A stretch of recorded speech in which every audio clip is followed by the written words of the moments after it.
नमस्कार दोस्तों व छात्रों।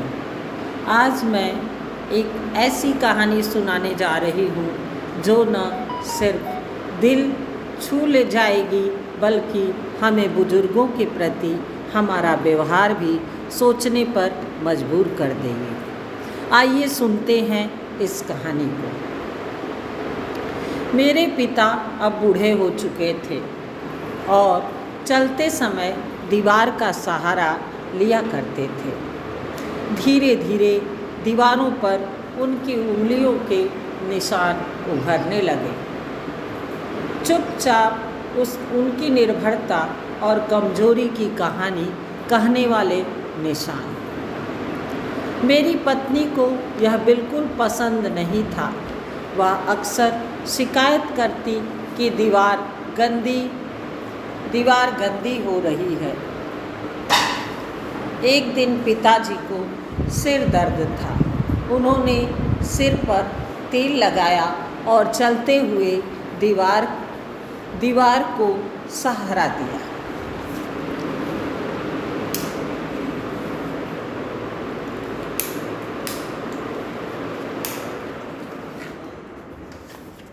सहारा दिया मतलब वो दीवार पकड़ करके चलने लगे, जिससे तेल का दाग भी दीवारों पर लग गए। इस पर पत्नी ने मुझ पर नाराजगी जताई। मैंने गुस्से में पिताजी को डांट दिया, कठोर शब्दों में कहा कि वो दीवार को न छूएं। पिताजी चुप हो गए। उनकी आंखों में दर्द था।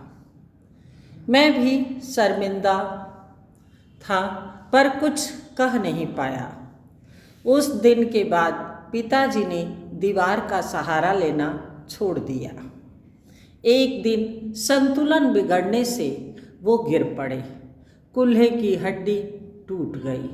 सर्जरी हुई लेकिन शरीर ने साथ नहीं दिया और कुछ ही दिनों में वे हमें छोड़कर चले गए। मेरे दिल में गहरा पछतावा था। मैं उनकी वो नज़रें कभी नहीं भूल पाया, न ही खुद को माफ़ कर पाया। कुछ समय बाद हमने घर पेंट करवाने को सोचा। पेंटर आए तो मेरा बेटा, जो अपने दादाजी से बहुत प्यार करता था, दीवार के उन हिस्सों को पेंट नहीं करने देना चाहता था जहाँ दादाजी के निशान थे। पेंटर बहुत समझदार और रचनात्मक था। उन्होंने आश्वासन दिया कि वे उन निशानों को नहीं मिटाएंगे बल्कि उनके चारों ओर सुंदर गोल डिजाइन बना देंगे ताकि वे दीवार की सजावट का हिस्सा बन जाए। और ऐसा ही हुआ। धीरे धीरे वे निशान हमारे घर की पहचान बन गए। जो भी घर आया दीवार के उस हिस्से की तारीफ किए बिना नहीं रह पाया, बिना ये जाने कि उसके पीछे एक कहानी है। समय बीतता गया। मैं भी अब बूढ़ा हो चला था। एक दिन चलते समय मुझे भी दीवार का सहारा लेना पड़ा।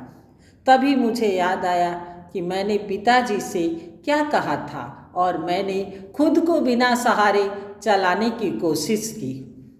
मेरा बेटा ये देख रहा था कि वो तुरंत मेरे पास आया और बोला, पापा दीवार का सहारा लीजिए, आप गिर सकते हैं। और फिर मेरी पोती दौड़कर आई और बोली, दादू आप मेरे कंधे का सहारा लीजिए। मेरी आँखों से आंसू बहने लगे।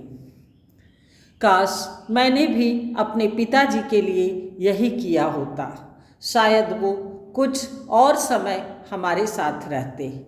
उन्होंने मुझे सोफे पर बिठाया। फिर मेरी पोती अपनी ड्राइंग बुक ले आई। उसने मुझे दिखाया। उसकी टीचर ने उसकी पेंटिंग की बहुत तारीफ की थी। उस तस्वीर में वही दीवार थी जिस पर दादाजी की उंगलियों के निशान थे।